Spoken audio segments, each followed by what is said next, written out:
All right, and we are on.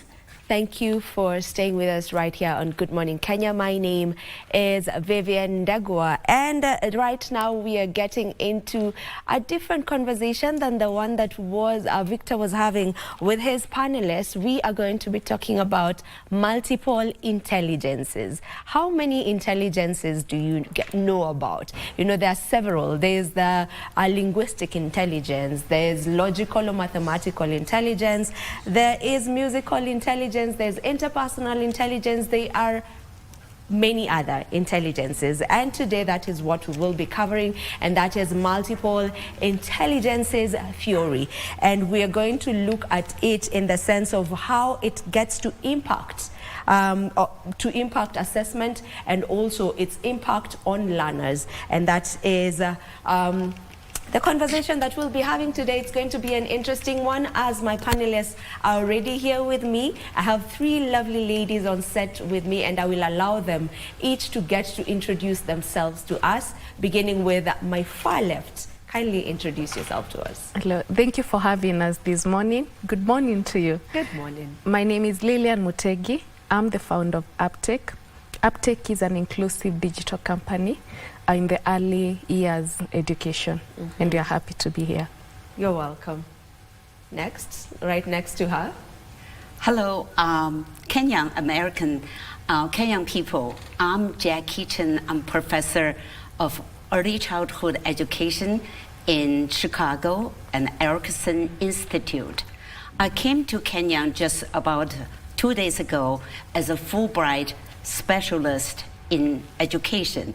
And this program is sponsored by the Fulbright Specialist Program, a World Learning Program, and also supported by American Embassy, and in collaboration with a local charity organization called Standy Sa Maisha.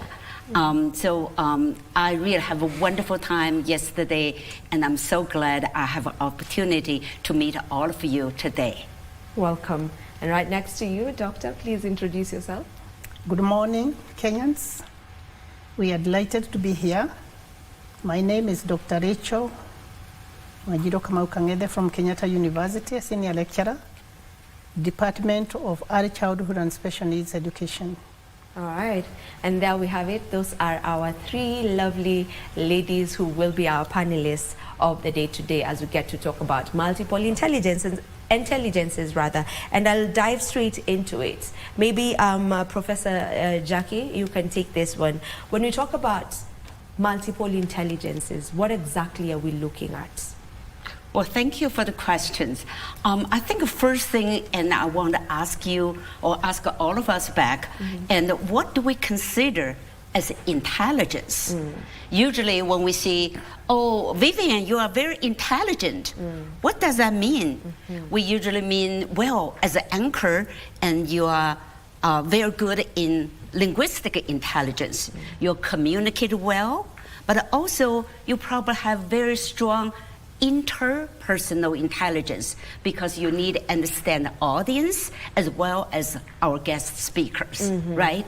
But let me ask you, are you also good at fixing things? Are you also good at competing marathons? And I'm not sure, but for myself, I know myself, and I'm very good in the logic, mathematical intelligence. I usually thinking about something very logical, one step and after another. And but I'm terrible in spatial reasoning. And when I go to some place, I get lost so easily. So, and I think, and we all know that, and in our in life, we're not good at everything. We're good on something and not on other things. However, the traditional view of intelligence is not thinking this way, but rather, and we're considered in the traditional view of intelligence, and there's a general intelligence. You're either smart or you're not very smart. So we call the G factors. This G factor is usually generated by few narrow intellectual abilities, particularly linguistic intelligence and mathematical intelligence, and measured by, we call it IQ tests. Yes. Okay. And then, and further, this kind of IQ or general intelligence is innate or stable throughout your life. In other words, if your IQ is in 120 or above, you are smart. You are really likely to be successful in schools and in life. On the other hand, if your IQ is 80 or below, well, very much, and it is unlikely you're going to thrive in your life, and you're in need of intervention. So it is in this kind of a traditional, and Howard Gardner, the professor of human development at Harvard University, proposed theory called theory of multiple intelligences. And I fortunately have been working with him more than 30 years. So what the theory of multiple intelligence is all about? First is the definition of intelligence. Intelligence is only a potential. We all have these potentials, but whether this potential can be realized depends on the environment. Okay, it has to be activated by the environmental impact or by the cultural opportunities. And the intelligence is manifested by the ability to solve problems as well as produce or create products. There are 8 intelligence Howard Gardner proposed. As you just mentioned, linguistic intelligence, logical mathematics intelligence, music intelligence, bodily kinesthetic intelligence, and spatial intelligence, and naturalist intelligence, as well as we call personal intelligence, which include interpersonal intelligence as well as intrapersonal intelligences. Some people say, oh, did Gardner propose and the 8.5 or 9 intelligences? The point I think is the key here is not how many intelligences, although Gardner proposed this 8 intelligence is truly based on his studies of human brain as well as synthesis of very different fields, including sociology, biology, and the psychology, and so on and so forth. The key issue is that intelligence is pluralistic. It's not just one general thing. We all can be smart in many different ways. Yeah, so I get it. How different, the difference between the traditional way of viewing intelligence and the multiple intelligences theory is quite obvious. That the traditional way, we really just quantify intelligence, and we're not supposed to do that because, as you started by saying, everyone is good at something. So you're not supposed to be boxed as to whether you're smart or not, simply because, with the traditional way, that's how we look at it. Someone is either smart or not smart, but someone can be good at something, and I love that way, or I love how this theory explains that. It's a good way. So probably to you, Dr. Dr. Rachel, rather, when we talk about this multiple intelligence, how does it address individual learning, differences? Thank you very much for the question. And one of the problems that we have been having is that we have been looking at intelligence as just one component, and we have been expecting that everybody should perform in a certain manner. And that is why we have been giving even assessment tests or national examinations and grading everybody according to the criteria. But here we are saying that, as my professor said, we all have, our fingerprints are different. And we are gifted differently. We have different abilities. When it comes to the classroom situation, we are supposed to identify those abilities. And we have a program we call Individualized Educational Program, where we are supposed to plan. If you see something, a student is good in music or in arts or in leadership or even in academics, you can come up with a program that is going to help that child to nurture or to develop their abilities. So it is possible that in a classroom, you identify the students that have various abilities and you come up with a program and you nurture their abilities. Yeah. Yeah. And I want to pick up on that and pose this question to you, Lillian. You know, she's mentioned that it is important for, I'll call them educators, as yourself, you're an educator. It's important for you to just get to realize the potential of each student. Do we have that capacity? You know, I'm talking, when you talk about that, I'm talking about as Kenyan educators, have we been given that capacity in that you are able to be in a classroom of around 30 students and you get to identify the strength of each student? Okay. Thank you so much for the question. I particularly love that you've been able now to bring it back home. Unfortunately, I would say no, not yet, but I think it's a work in progress. In particular, the new curriculum CBC is a big champion of multiple intelligences. The deployment of it maybe would be a question that we could be discussing, but the idea is there because it advocates for personalized learning, and whereby now the educator is able to tailor specific individual learning paths for each student. But now the challenge comes, a classroom has 50 or 90 students. Ideally, it's impossible to cater to the individualized learning paths because ideally the teacher is supposed to identify, give different tests, like ideally this one is good in music, this one is good in linguistics, storytelling, this one is good in sports. So now that makes it easier for the educator to be able to pinpoint. But now the case that we have now is really different and difficult to identify that.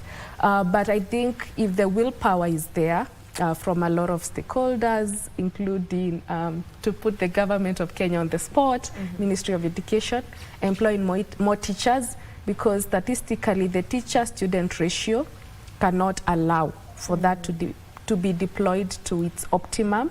But CBC is helping because now at least with every assessment, teachers are able to pick out, you know, even from competition, this one is good in storytelling, like yourself. I'm sure you'd win a storytelling contest. For sure. Myself, I would win something totally different.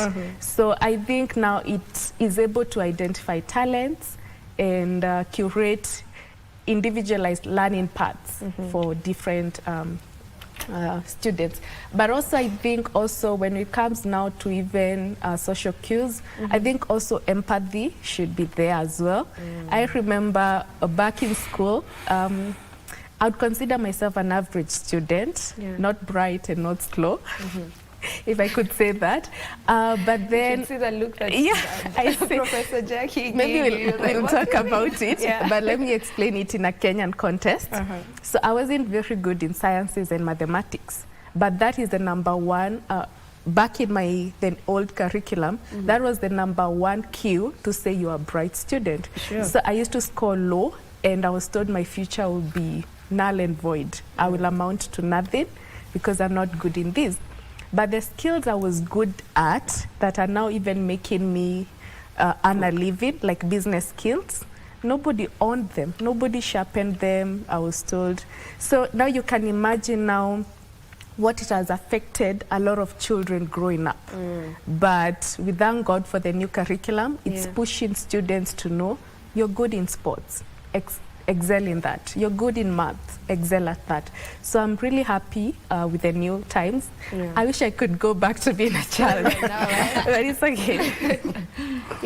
And I'd love Professor Jackie to also add on to that. You know, what strategies maybe can be used to address that, whereby educators have the ability to just, you know, single out every particular child or student in a class and be able to let them excel in what they're good at? I think, and you talk about reality, and I think in a country's economic level certainly makes a difference. In the United States, and frankly speaking, we have more materials and teachers are better trained. However, I think, and I'm so glad to hear that we here at the government and started proposing new curriculum, emphasize competence base, use MI theory as a conceptual framework, because the most important thing is your mindset. Okay, you have this mindset. We're not all same. We're not just generic intelligence or stupid or mediocre, and we're different. If you have that mindset and you look at your students, will be different. Okay, so that is the first and foremost things, and we need to recognize. So students like you and have a different abilities, like myself, and I'm something. And if you ask me to go, take a whole team to go to somewhere else, I take them to nowhere. Okay, then Jackie is so stupid and just could not do it. Okay, but I need to find some different ways to help my students to get to the destination. Okay, so that's one thing. And the second, I think we can use lots of local materials. Okay, and commercial, rich, colorful materials are important, but it's not the only materials we can use.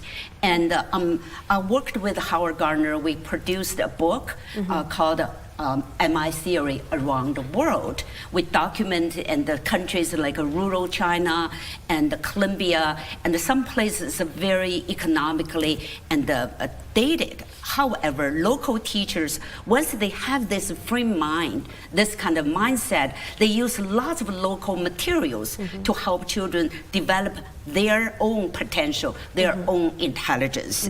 And also, and the parents and the peers and the community all can put and work together. It's not just one school can do everything alone, but if we get the parents working together, even just cooking at home, and it involves so many different ways of thinking about science, math, and talking each other, communication. So there's multiple intelligences already being used in a cooking, in a selling in the market, and how do you communicate with the customers? How do you convince them your goods is the best, the most in the healthy and the freshest vegetables? All these things can be used multiple intelligence. It is not just in schools work. That's very well put. And now to you, Dr. Rachel, you know, as a senior lecturer at the Kenyatta University, probably where are we going wrong in terms of our educators being able to identify, or well, to better identify, because it's not like they don't, maybe just to upscale it, you know, in order for them to be able to identify and nurture, you know, students in the proper way, in terms of them allowing them to just excel in what they're really good at, and not measure their intelligence by simply them failing in mathematics or sciences, you know. And I know Lillian has mentioned one of the challenges we have is the student-teacher ratio. So what more needs to be done rather on that, or where are we lacking in that? Thank you very much for that question. It's very permanent, particularly at this age and this period in Kenya. Special needs education in Kenya was started after the Second World War, after we had people from the army who became physically disabled and the others were blind. And we have been moving on very well. We have got the different categories of schools. We have the Kenya Institute of Special Needs Education, which is key. And then we have the universities where we have introduced degree programs in the area of special needs education, and Kenyatta University being the first university in Kenya to start the degree in special needs education, and especially even in the area of gifted and talented. But now we are saying that we have introduced the competence-based curriculum. And this competence-based curriculum is supposed to highlight or to emphasize that people have different abilities. It does not matter. As my friend has mentioned, that she was not good in sciences. I was not also good in sciences, but I managed to move on. And I always encourage my students, do what you are good at. because it is recognized in the world, it's applicable. Yeah. So what we are doing now with the competence-based curriculum that has been introduced in Kenya is now that we are not going to grade everybody according to other people. And we have this program that we have the My Portfolio. My Portfolio is the document that where you are going to record the performance of every student. And in that My Portfolio, and Studies of Maisha has come up now with a software, study software in the area of My Hybrid Portfolio. You record what you are good, whatever you are doing and whatever you are achieving, you record it there. So now that is what we are supposed to use every term, every semester. Whatever you are doing outside in the church, in the community, should be recorded in that program or in that document, so that we can look at what are you good at, what are you capable of doing, and then we can start nurturing, as we are also going to identify diverse ways or programs in the future. And that is where we are going. So we are already, our teachers have already been involved. They have started the program. We are in the 8th grade, we are going to the 9th grade. So we are doing quite well as a country, and we hope that our teachers will be able to identify those areas. And now, as you said, of course, the ratio of teacher-pupil ratio is too high in Kenya. And we are talking about an individualized program. We need to identify, we need to emphasize that the teacher should be given the knowledge and the skills of how to use My Portfolio, so that they can identify and come up with individualized educational programs for those areas, because all of us have different abilities and we are capable of contributing to the society according to our abilities. We do not have to be, good in all areas. Yeah. And that is where you are here, you are there. There is somebody who is taking the program. We are here, we are different, and we have different abilities, and we should be able to be enhanced, or should be given the opportunity to do what we are capable of doing at any given time. Yeah, and maybe just still to you, Dr. Rachel, what other challenges would you say are there when it comes to the implementation of multiple intelligence-based sort of educating? The problems are, as we said, the teacher-pupil ratio, and also the skills and the knowledge that our teachers have currently. We have to emphasize, we have to make sure that we give them the knowledge and the skills and how they are going to use them. And we also have to make sure that we educate the parents and the community, that the parents should get involved. And so that even the peers, I talked about the church and about those other community activities. And unfortunately also we do not have enough resources to provide, to enhance or to nurture various skills. For instance, we need laboratories. And you have been hearing what the government is talking about, that they have to come up with the laboratories where, people with the various skills will be able to demonstrate. Like that, this is this room, that's maybe somebody who is going to be a speaker or an orator, or even the musicians, the drama, the people who are good in the drama. We need to have all those facilities and also specialists in those areas, so that they can now come up with the programs that are going to help people in their special intelligence areas. Yeah. Now, on that note is where I'll want us to take a break, but don't you go too far. When we come back, I would want to know, probably from Professor Jackie, how do we go about assessments when it comes to the multiple intelligence-based programs? Because we're talking about every person has their own strength in different things. So how do we get to assess them? Do we give different assessments? Do we give the same assessments as it is done right here in the country? When we come back, we'll be answering that, plus a lot more concerning multiple intelligence theory. Don't go too far.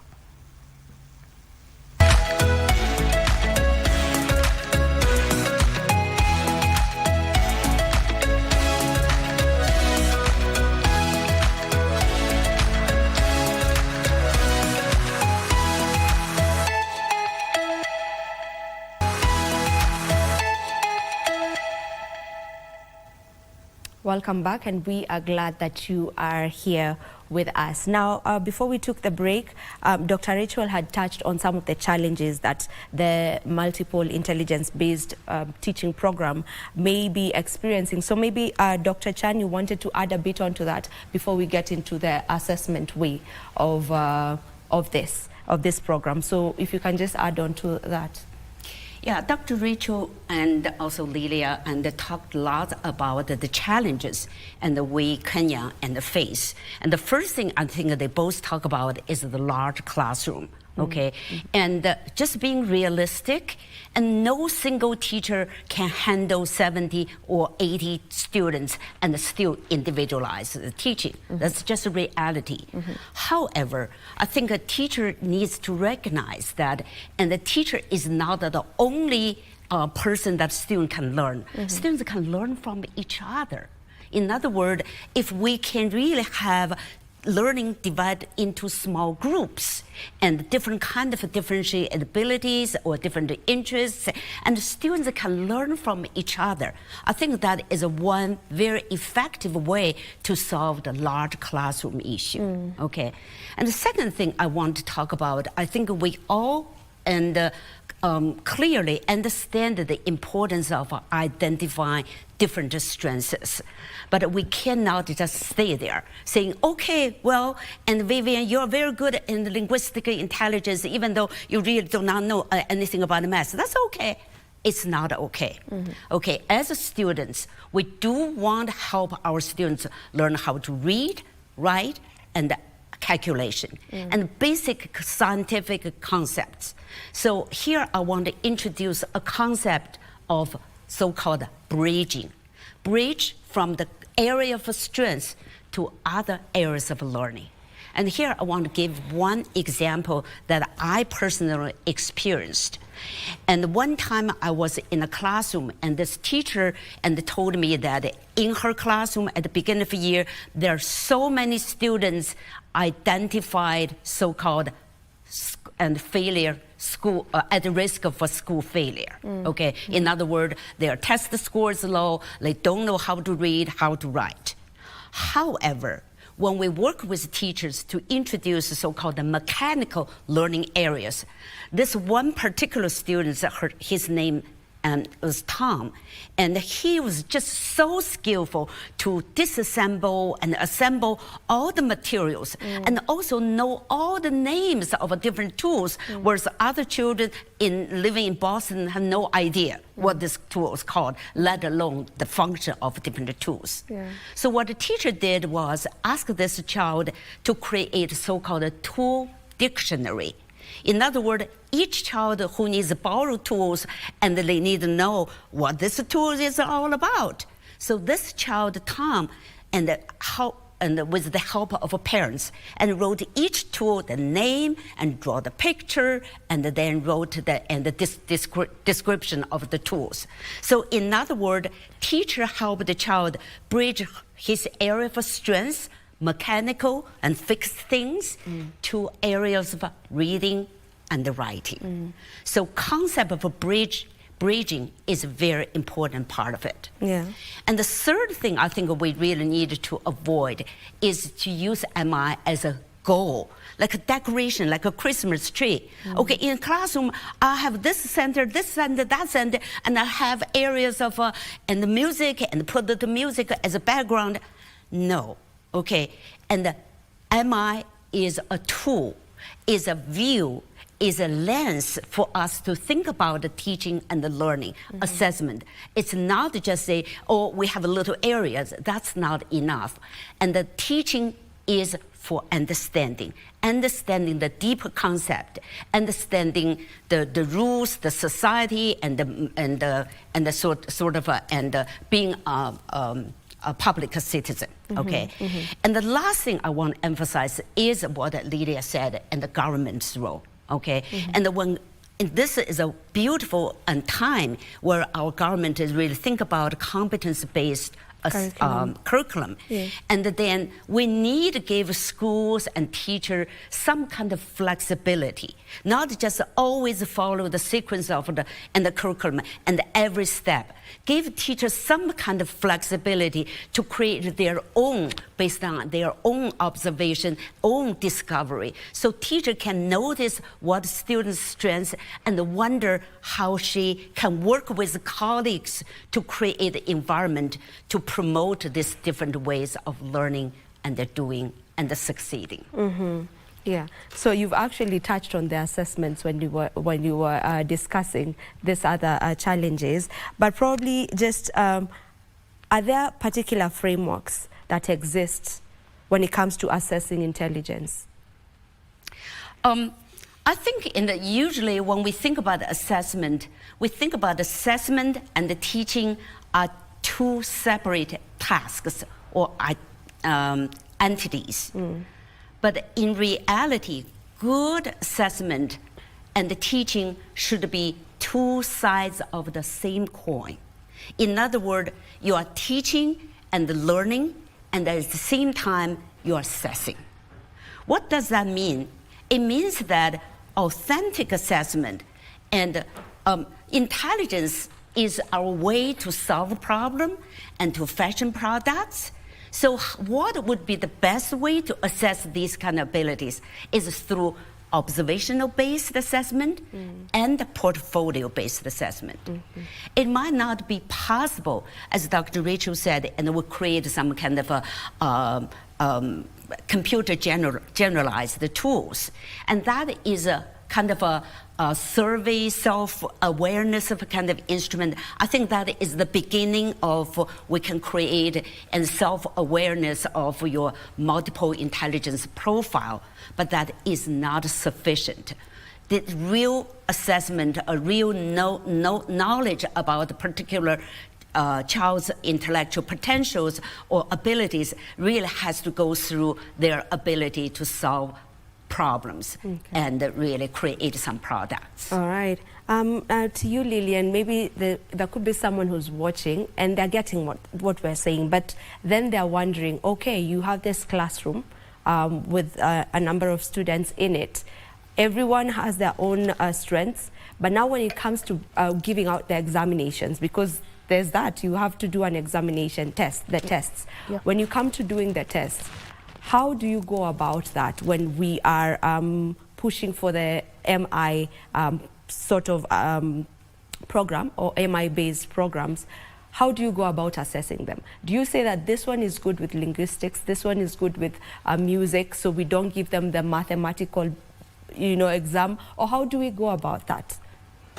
I think, like we said, it's not about grades, and I think also I'll just go about the CBC curriculum. I mean, the assessments are there, and we have like formative, summative assessments that learners get to go through a certain academic year that now helps even the teacher to identify now even the strengths, both in grades, both in other talents and skills. Yeah. So ideally, but then again, they also have to be holistic. So they also have to learn all these other subjects.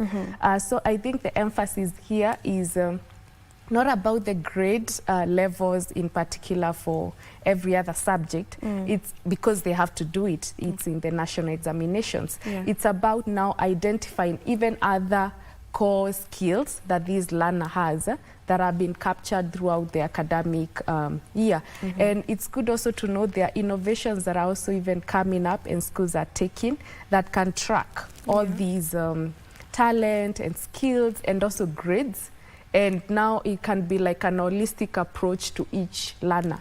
So at the end of the report, you know where the teacher, parent, they sit. They take at the individual learning part of the student. So in sports, they excelled. In this subject, they scored these. Is there area for improvement and what can be done? Is it extra tuition? So the idea is not to emphasize you failed, you whatnot. The idea is to emphasize be good at the curriculum content or education, but also now what are you excelling in and how can we amplify that and make you better at it. for instance, I work a lot with learners with disabilities, and in particular the deaf students. And you'll identify that when they are doing like the Kenya Sign Language examination, the student will get an A+. But when they maybe like English test, it will be like a D. So in your head, you're like, you're not good at linguistic, but you're forgetting they learn Kenya Sign Language is their mother tongue, and they've scored really well. That is excellent. So they can't communicate. It's just that they can't communicate in a way that fits your own beliefs and your own assumptions. So I think there's a lot of assumptions to what makes you good in one thing and another. But at the end of the day, the scores are good because you also can't coexist with your talent alone. You also need other skills. So we need to amplify that. That's why teaching goes on.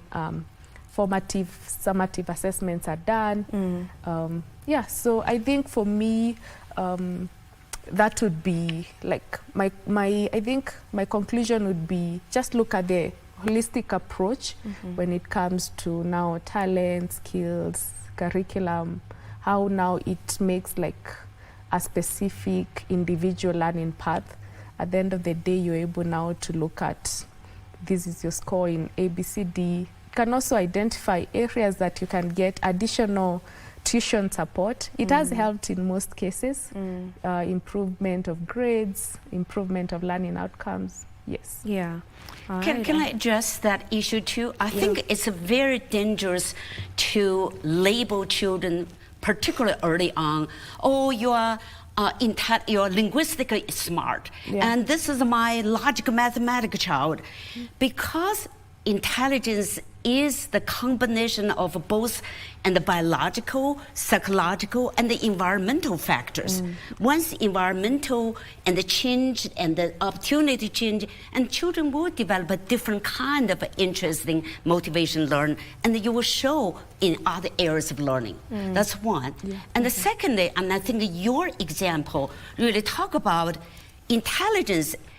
It doesn't matter what kind of a test, assessment that you develop, it's limited. Because the test, you can't give them a lifelong, only limited time. That limited time is narrow. But intelligence can be manifested in so many different ways. As Lydia said, and in school, and you were labeled not very good in the scientific and mathematics with ability, but in fact, she is a manager, and she manages situations so well, because that logical mathematical intelligence can be manifested in so many different ways. For me, it is thinking, it is reasoning, it is writing, and for someone else is engineering, and for someone else is create computer programs. So I think, and it's very important for educators and the parents to have this MI theory and in mind. On the one hand, on the other hand, to provide rich environment, to expose children a variety of opportunity, to focus on the development of the whole child rather than just one narrow areas. Okay, yeah, and now, Dr. Rachel, we've looked at the role that teachers or educators play in this, and education in general, you know, the role that education plays in the MI-based program. Now, what role do the parents have to play in this? Because they say charity begins at home. So when it comes to the parents, what role do they play in this, in ensuring that they get to also identify the intelligences that the children may be having, the different intelligences? Thank you very much for that question. I think the first person to notice the aspect of intelligence a child has, or the potential, is the parent. If you really are taking care of your child and you are observing the way they are growing, they're developing in the various areas, you'll notice that your child is good in that area, is good in drawing, is good in collecting people, students together. So parents have a very key role to play, and that is why we should, as parents, get to know our children right from the beginning, because the home is the foundation of the future of any individual. So, and again, now according to the competence-based curriculum, and we are having issues that the parents, you are given as assignment, you go and do it at home, and you are supposed to download. Yeah. There is Parents nothing are more complaining unequal, like the equal treatment of unequal people. You go to the slum areas, and you are telling the parent to download. But the parent, you do something, they will try to do what they can. So the parents are very critical in identifying and even telling the teachers that my child did this. And that is why my portfolio is very critical, because it's supposed to record every exceptional thing the student or the child is doing. It should be recorded there. And actually, even the assessment, the final assessment, the portfolio, the recording in the portfolio is supposed to contribute 60 as compared to the final exam, which is 40. So that is where we are saying the community, the parents are supposed to be there, and they are supposed to know, they are supposed to be alerted in on how their children are developing. Yeah. And we also need to educate them on the need of ensuring proper growth and development of their children. Because if you do not nurture your children, there comes a time when the retardation, and once it is even in pregnancy, if the child, the pregnancy is not is not developing properly, it reaches a point where it stagnates, and it reduces the abilities of the organs as their performance once the child is born. So we are supposed to educate our parents on the importance of ensuring that there is proper growth and development and identifying. And because of this competence-based curriculum, that aspect that the parents should be educated on noting and recording the abilities, the special abilities of their children. Okay, as we almost come to a close of this conversation, can MI be developed, or is it something that is innate? Can you repeat the question? I'm sorry. Can multiple intelligences be developed over time, or is it something that is innate? Someone is born with these intelligences. Well, I think as Howard Gardner sir said, that this is a potential, okay? In other words, we all possess the possibility of all these kind of multiple ways of learning and doing and intelligence. However, it is really the environment and it's the opportunities that shape who we are. I might have that opportunity, potential, but I never had the opportunity to develop that intelligence. So as we grown up, as the society change, and for instance, now, and the artificial intelligence is a part of our life, how does that impact our way of knowing? And we don't really know. We have to really look forward to be open-minded and to really see what that look like. But the important thing is that at this moment, at this time, we want all our children to thrive and the multiple intelligence, and recognize that everybody has something to shine is one effective way of doing so. Is there a correlation between multiple intelligences and one being gifted? Is it one and the same thing? Wow. I think that question should be answered by the expert, but I could try maybe throw in my views in that. Yeah.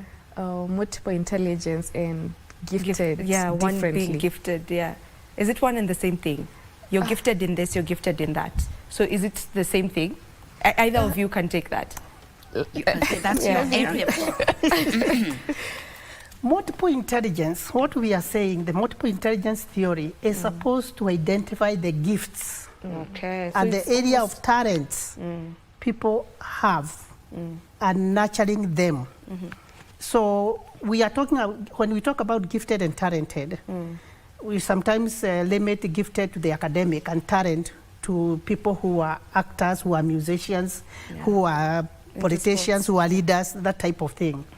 But we are saying that, you know, the multiple intelligence, you know, it's it's an aspect. That is the gift you have. That's the area you are good at. So when you are giving multiple intelligences, we are saying this person is talented in this area, this person is gifted in this area, and there are several. Okay. There are people who are good, of course. You are good in academics, and now you are good in presentation here. You are doing it. We have the politicians who are good. They may be good in academic. They are also good leaders.